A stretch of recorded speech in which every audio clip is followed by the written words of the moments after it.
샬롬 삼국지 3권 10번째.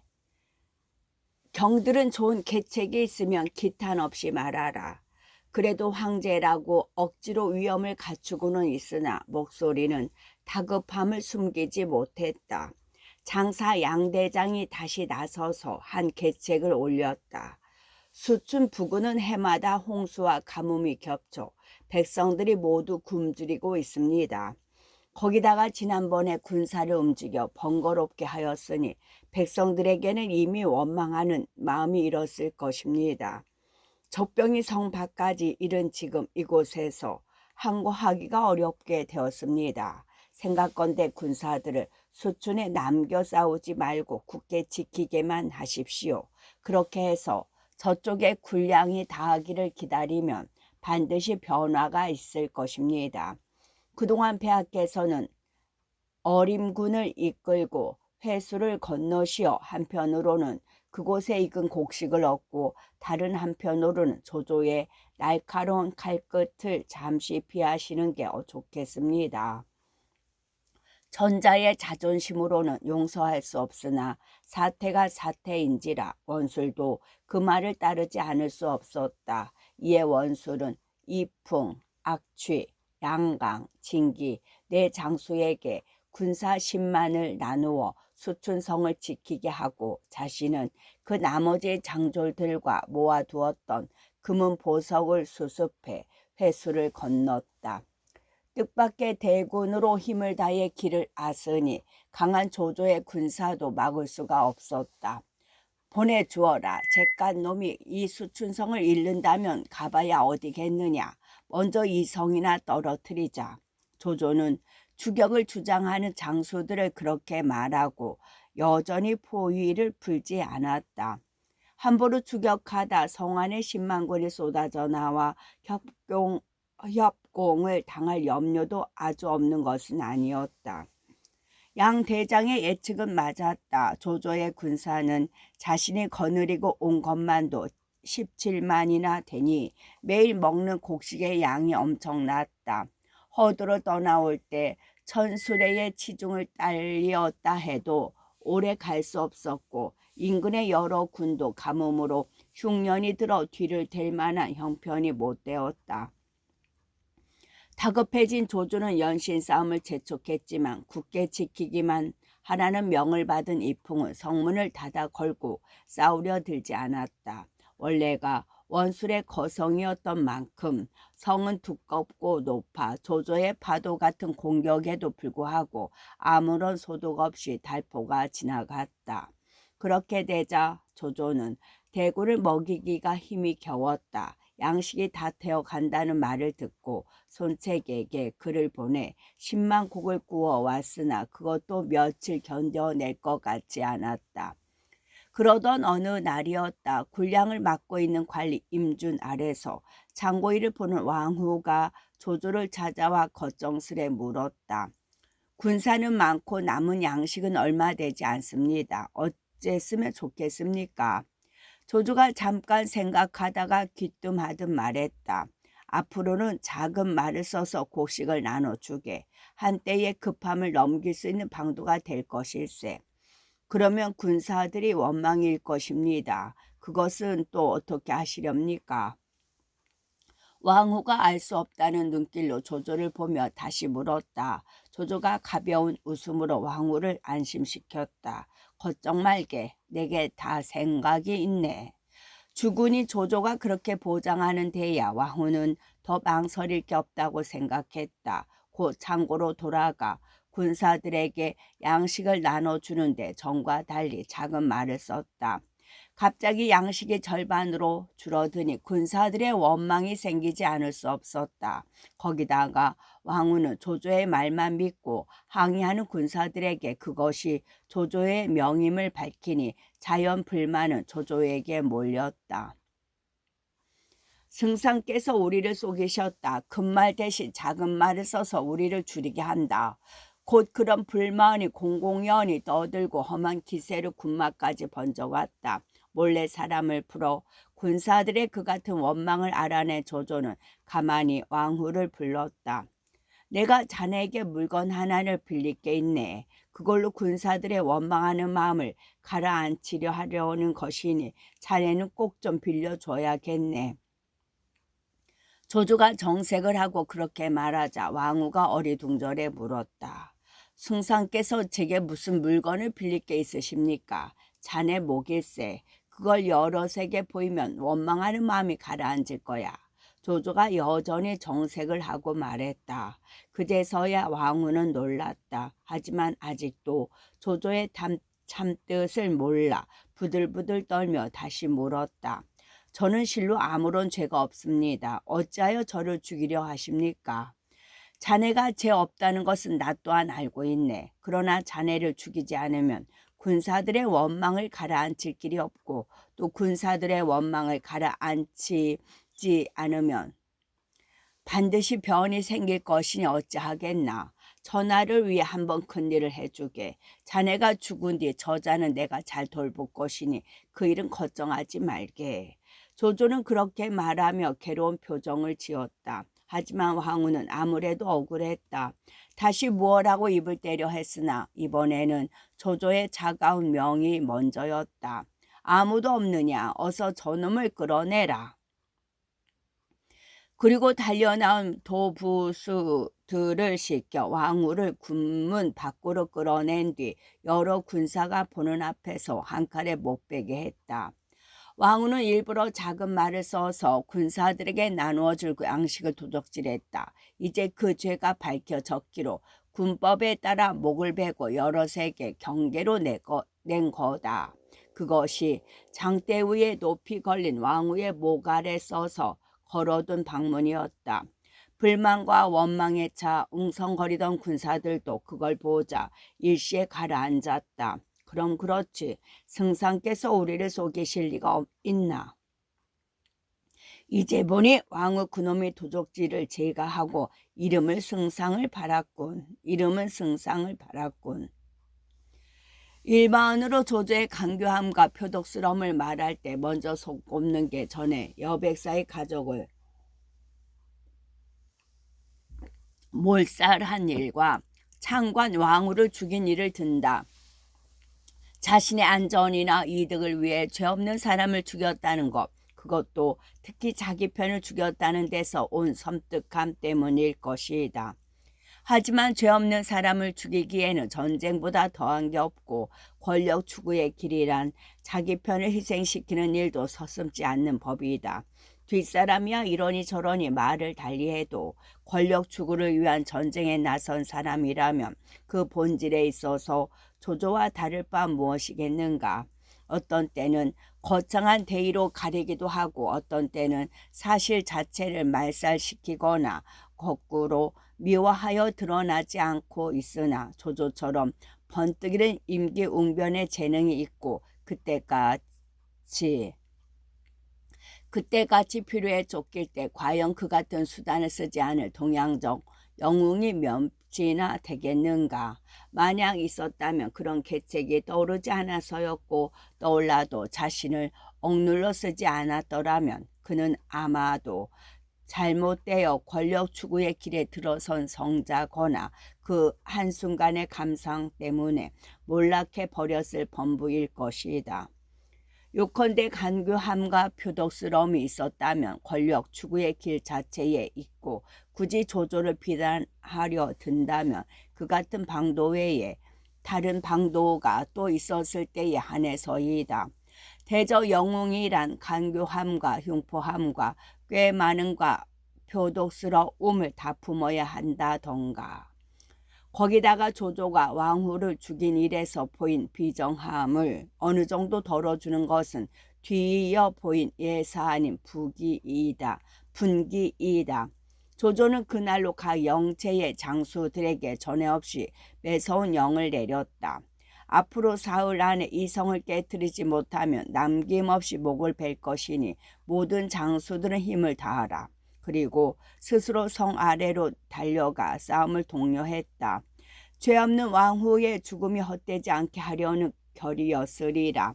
조조가 친히 맨 앞에 나서자 장졸들도 자기 몸을 돌보지 않고 싸우기 시작했다.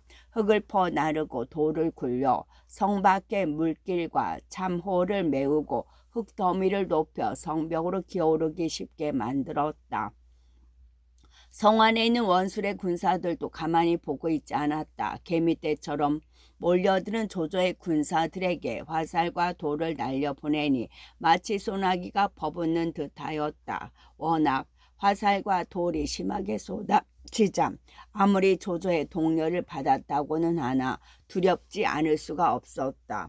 조조군의 비장 둘이 되돌아 물러서다 조조와 마주쳤다. 이놈들 어디로 달아나느냐?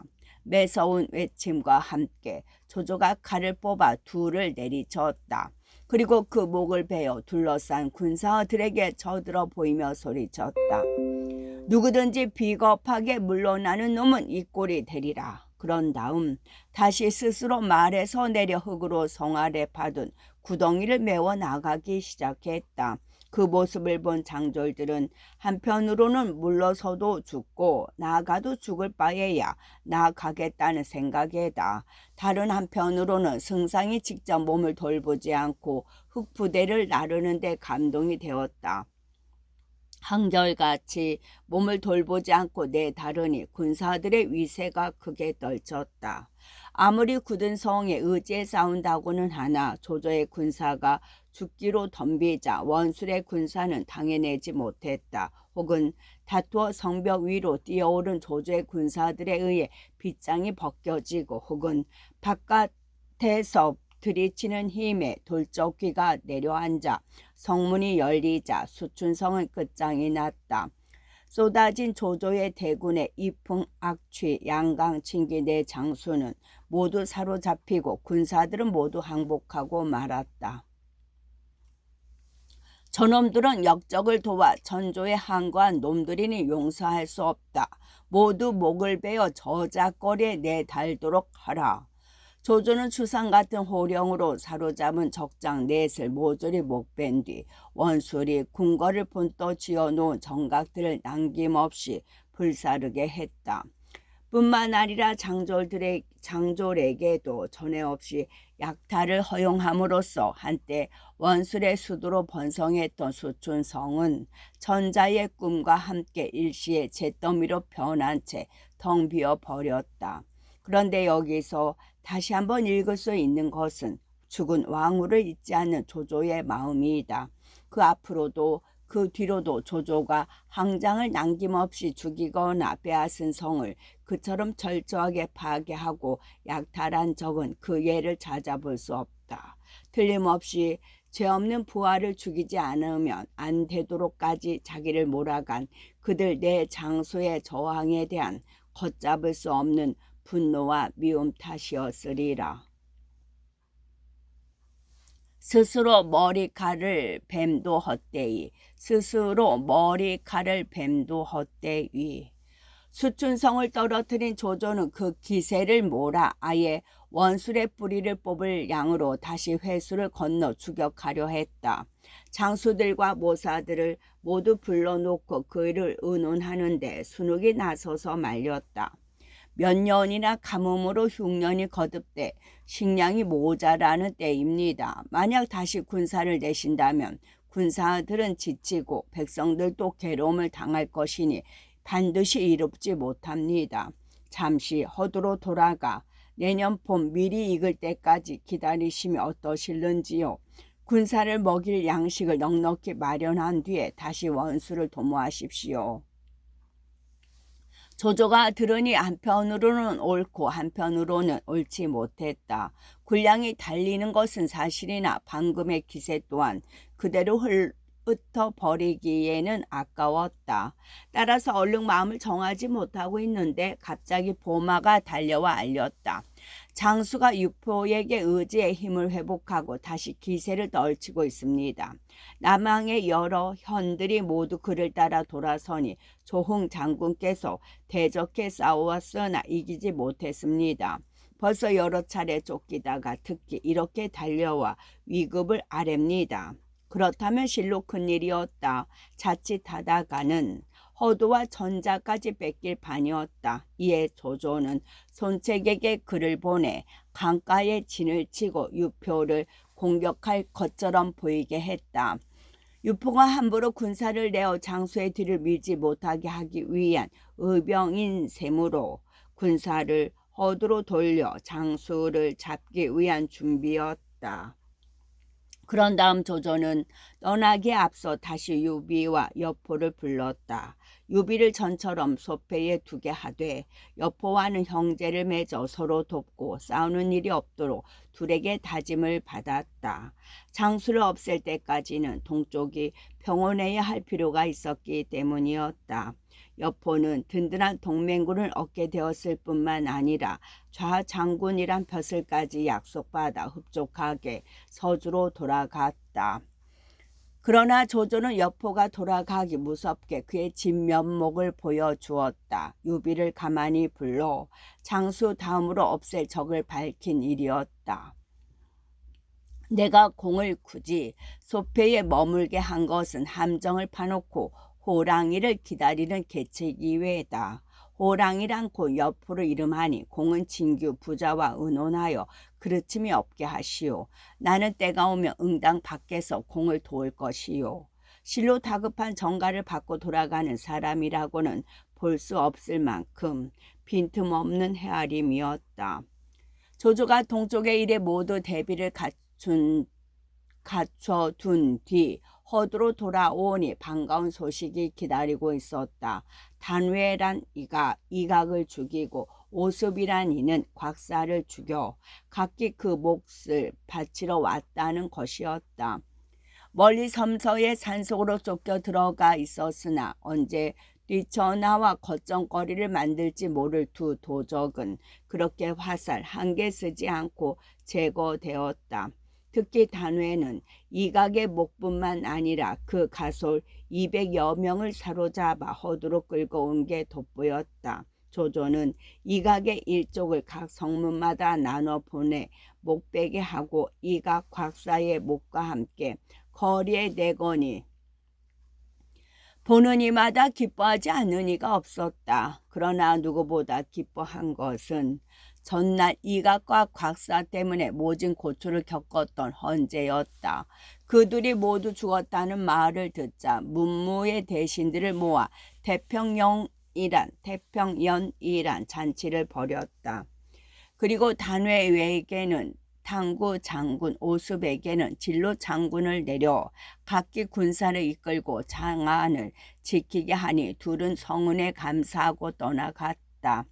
그 일이 매듭지어지자 조조는 곧 천자께 아뢰었다. 아직 동탁의 또 다른 잔당인 장제의 조카 장수가 살아있어 남양 일대를 어지럽히고 있습니다. 마땅히 군사를 일으켜 화근을 뿌리 뽑아야 합니다. 허락하여 주시옵소서. 동탁의 잔당이라면 머리를 흔드는 전자였다. 그 어느 때보다 흔쾌히 허락하고 군사가 성을 나갈 때는 몸소 난가에서 내려 출정하는 조조를 배웅할 만큼 정성을 보였다. 거한 3년 초여름인 4월의 일이었다. 조조는 순욱에게 넉넉히 장조를 딸려 허도를 지키게 하고 자신은 스스로 대군을 이끌고 장수를 찾아 나섰다. 때는 초여름이라 미리 한창 잊고 있었다. 지난번 원수를 칠 때 군량 때문에 죄 없는 부하를 죽여야 했던 쓰라림을 겪은 뒤라서 그런지 조조에게는 그 어느 때보다 그 밀이 귀하고 탐스럽게 보였다.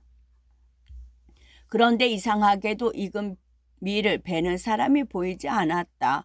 약탈에 시달려온 백성들이라 군사들이 온다는 말을 듣고 모두 피해버린 탓이었다. 그걸 안 조조는 사람을 풀어 숨어있는 농부들이며 각처를 지키는 관리들에게 말하게 했다. 나는 전자의 밝은 조서를 받들어 군사를 일으켰으니 이는 역적을 쳐 백성들을 해치는 무리를 없애려 합니다. 바야흐로 미리 익어가는 때에 어쩔 수 없이 군사를 일으켰지만 나의 장졸들은 높고 낮고를 가리지 않고 다만 밀밭을 밟을 것만으로도 모두 그 몫을 베어라. 목을 베어라. 군법이 이토록 엄하니 그대들은 아무도 놀라거나 두려워할 까닭이 없다. 각기 자기 밭으로 돌아와 땀 흘려 일한 바를 거두도록 하라. 그 같은 조조의 말을 듣자 백성들은 기뻐하고 진송하지 않는 이가 없었다. 실제로도 장졸들은 모두 조조의 명을 받들어 밀밭을 지날 때는 모두 말에서 내려 손으로 밀 이삭을 헤치며 걸을 정도가 되니 군사가 지나는 길목마다 백성들이 나타나 절하며 맞았다. 그런데 일은 공교롭게도 조조 자신에게 벌어지고 말았다. 조조가 말에 탄 채 어떤 밀밭 곁을 지날 때였다. 밭 가운데에서 비둘기 한 마리가 날아올라 조조가 탄 말 앞을 스쳐갔다. 놀란 말이 길길이 뛰며 밀밭 속으로 뛰어들어 손쓸 틈도 없이 밀밭 한쪽을 짓밟아 놓고 말았다. 조조는 행군 주부를 불러 자기가 밀밭을 밟은 죄를 논의하게 했다. 어떻게 감히 승상께 죄를 논의할 수 있겠습니까? 행군 주부가 난감한 표정으로 말했다. 내가 스스로 법을 정해놓고 이제 스스로 어겼으니 죄를 받지 않고 어떻게 무리를 다스릴 수 있겠는가? 조조가 그렇게 답하며 차고 있던 칼을 뽑아 스스로 목베려 했다. 여럿이 달려들어 칼을 빼어 가까스로 말렸으나 조조는 여전히 자신에게 군법을 시행하려 들었다. 그때 곽가가 나서 말렸다. 예로부터 춘추의 뜻을 따라 법이라도 존귀한 데는 미치지 못합니다. 승상께서는 지금 대군을 이끄시는 존귀한 몸으로 어찌 스스로를 죽이려 하십니까? 그러자 조조는 한동안을 말없이 생각에 잠겼다가 이윽고 천천히 입을 열었다. 이미 춘추에 그런 말이 있다면 나는 겨우 죽음을 면할 수는 있으리라. 그러나 어찌 이대로 넘길 수야 있으리. 그러고는 투구를 벗더니 머리칼을 잘라 땅에 던지며 높이 소리쳤다. 비록 목은 남았으나 이 머리칼로 내 목을 대신하리라. 실로 자신의 목을 베는 거나 다름없을 만큼 서리빨 같은 취죄였다. 그리고 다시 사람을 시켜 삼군에게 그 머리칼을 돌리며 말하게 했다. 승상께서 밀을 밟으면 목을 벤다는 영을 내리신 바 있었다. 이제 말이 놀라 밀을 밟게 되었으나 승상께서는 이와 같이 머리칼을 잘라 목을 대신하였다. 승상께서도 이러하셨거늘 너희가 그 영을 어겨 어찌 살아남기를 바랄 수 있으랴. 그 말을 들은 장졸들은 몰골이 송연하였다. 그 뒤로는 누구도 감히 굴령을 어기려 들지 못하니 대군이 지나가도 밀 한 폭이 꺾이는 일이 없었다. 그런데 한 가지 재미있는 것은 뒷사람이 그 일로 지었다는 시이다. 10만의 용맹한 장졸 마음 또한 10만일세 한 사람의 호령으로는 다스리기 어려우나 칼 뽑아 머리칼 베어 그 목을 대신하니 보게나 조조의 이 간드러진 속임수를 어떤 머리 빈 서생이 지었는지는 알 수 없으나 오히려 심한 것은 그의 비뚤어진 눈이다. 실로 얼마나 절묘한 조조의 용인술이며 군중 통제의 극치인가. 그런데도 기껏 그걸 속임수로만 보았다면 그 같은 안목의 서생이 보낸 삶이란 뻔하다. 일생을 조화에 묻혀서도 그 제 한 몸 추스리기조차 힘겨웠을 것이다. 한편 장수는 조조가 대군을 이끌고 몰려온다는 말을 듣자 유포에게 급히 글을 보내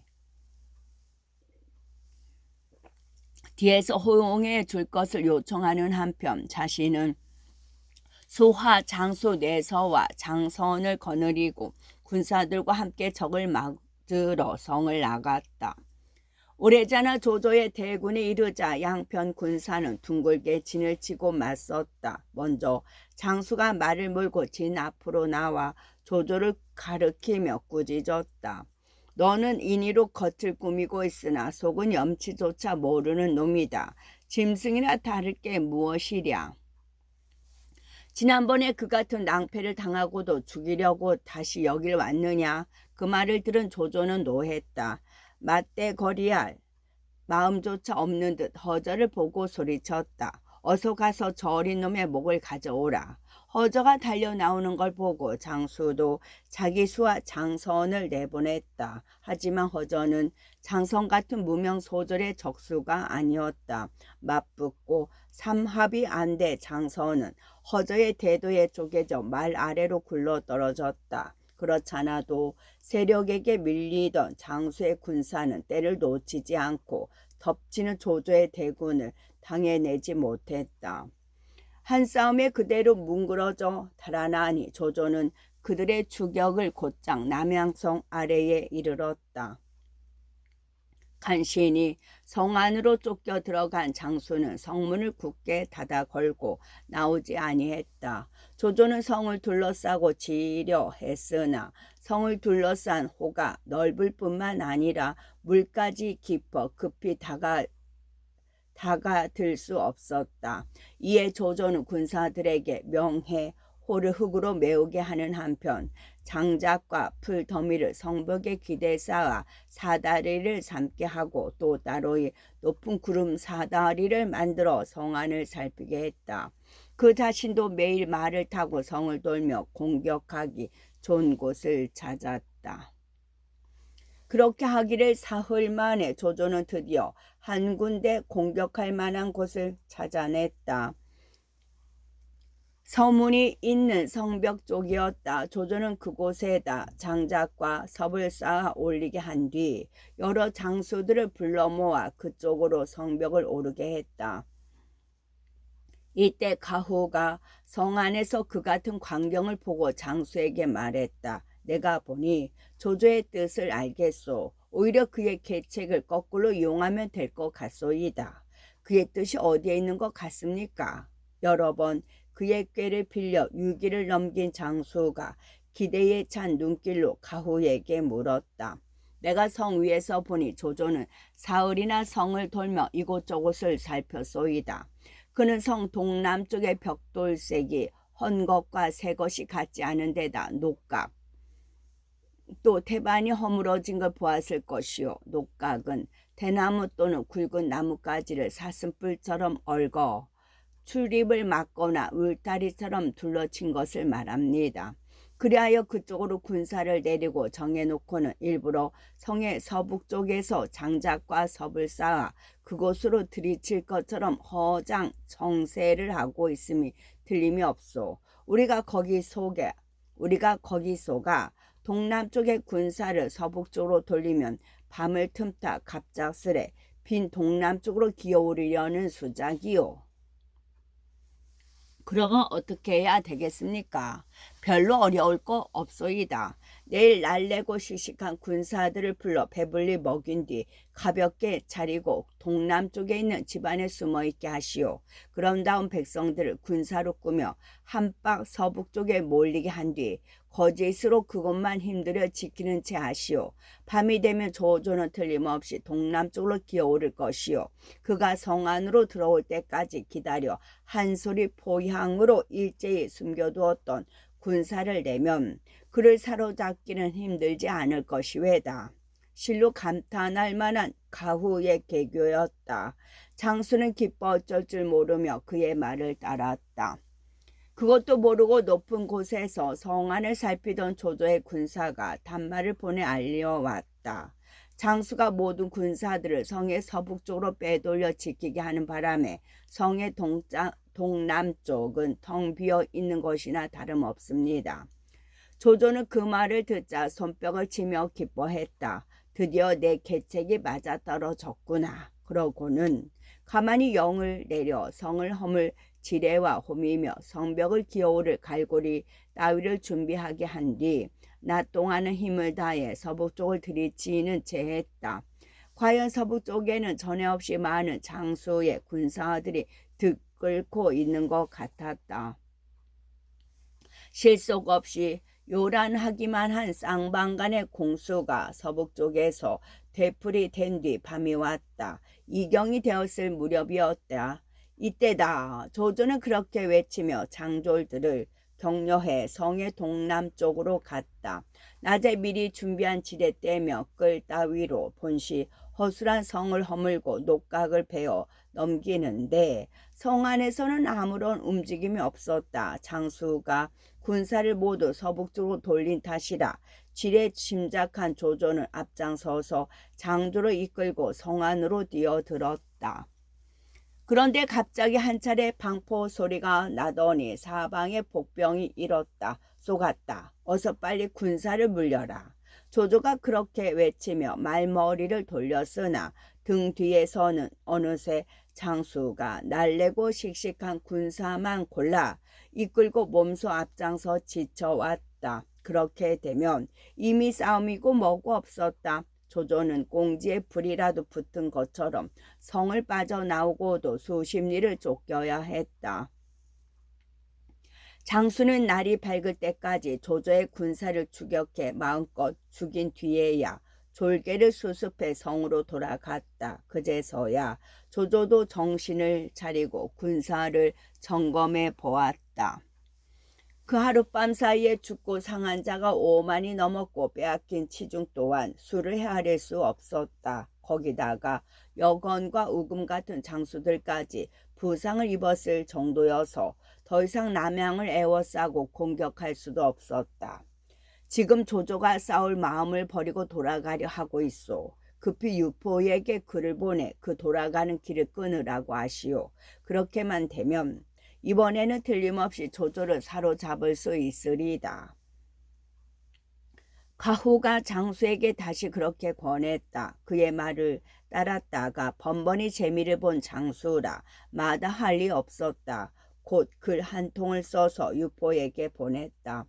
장수의 글을 받자 유포도 귀가 솔깃했다. 곧 조조의 돌아가는 길을 끊으려고 군사를 일으키려는데 단마가 달려와 알렸다. 손책이 호구에 군사를 내었습니다. 호구에 군사를 내었다면 장차 형주를 엿보려 한다는 뜻이나 다름없었다. 함부로 군사를 일으켜 조조의 길을 끊다가 손책이 정말로 밀려들면 예사한 일이 아니었다. 그래서 유포가 주춤하고 있을 때 모사 괴량이 나서서 권했다. 손책이 호구의 군사를 낸 것은 조조의 깨일 뿐 결코 형주를 엿보고자 하는 것이 아닙니다. 이제 조조가 다시 싸움에 졌다 하니 이 틈을 타 그를 치지 않으면 뒷날 반드시 화를 입게 될 것입니다. 지금 곧 군사를 일으키십시오. 그 말을 듣자 유포도 어느 정도 형세가 보이는 모양이었다. 수하 장수 황조에게 굳게 형주로 오는 길목을 지키게 한 뒤 자신은 군사를 일으켜 조조가 돌아가는 길을 끊으려 갔다. 유표가 안중현에 이르러 군사에게 자기가 군사를 이끌고 온 것을 알리니 힘을 얻은 장수는 가후와 함께 성을 나와 조조를 뒤쫓기 시작했다. 한편 그 같은 사정을 아는지 모르는지 느릿느릿 군사를 몰아 돌아가던 조조는 양성에 이르렀다. 지난번 장수와의 싸움에서 참담하게 쫓겼던 육수가에 서자 조조가 갑자기 말 위에서 큰 소리로 목을 놓아 울었다. 여러 장수들이 놀라 까닭을 묻자 조조는 더욱 슬피 울며 대답했다. 나는 지금 지난해 이곳에서 죽은 나의 장수 전위를 생각하고 있다. 어찌 통곡이 나오지 않겠느냐. 그러고는 즉시 그곳에 군마를 멈추게 한 뒤 크게 제사를 차려 전위에 죽은 넋을 달래었다. 스스로 향을 사르며 울고 절하는데 그 정성이 얼마나 애절한지 삼군이 모두 감탄을 금치 못했다. 전위의 제사가 끝나자 그 다음으로는 죽은 조카 조안민과 맏아들 조왕을 제사 지냈다. 그리고 그 밖에 그 싸움에서 죽은 이름 없는 군사들의 넋은 물론 자신을 위급해서 구해준 뒤 화살에 맞아 죽은 대완마까지도 빠짐없이 위로했다. 뒷날 조조가 쓴 계략의 요체를 허허실실로 보는 사람이 많다. 만약 그들이 옳게 본 것이라면 이번에도 조조는 멋진 허허실실의 계략을 펴고 있는 셈이었다.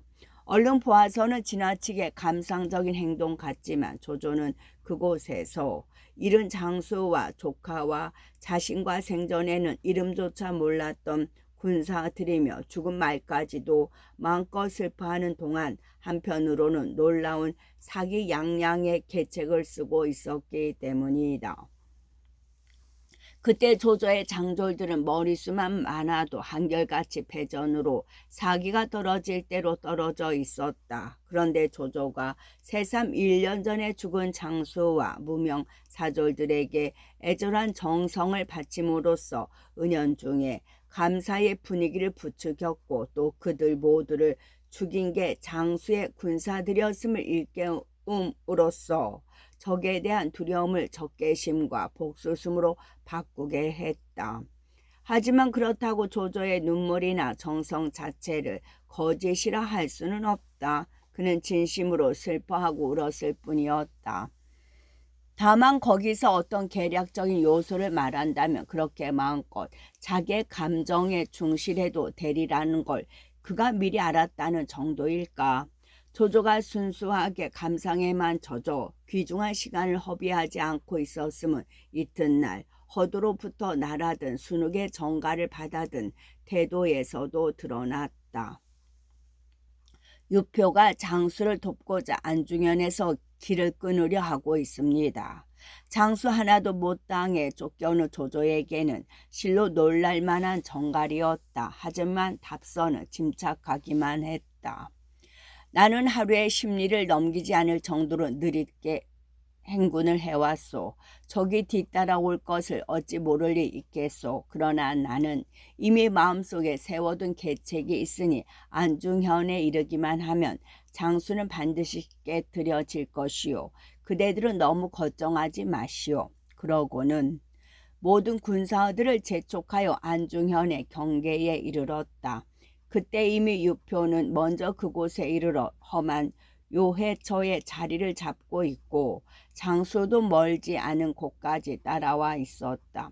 조조는 군사들에게 명을 내려 어두운 밤을 틈타 험한 곳을 뚫고 길을 열게 했다. 그리고 몰래 기병을 길 양편에 묻어둔 채 날이 밝기를 기다렸다. 끝.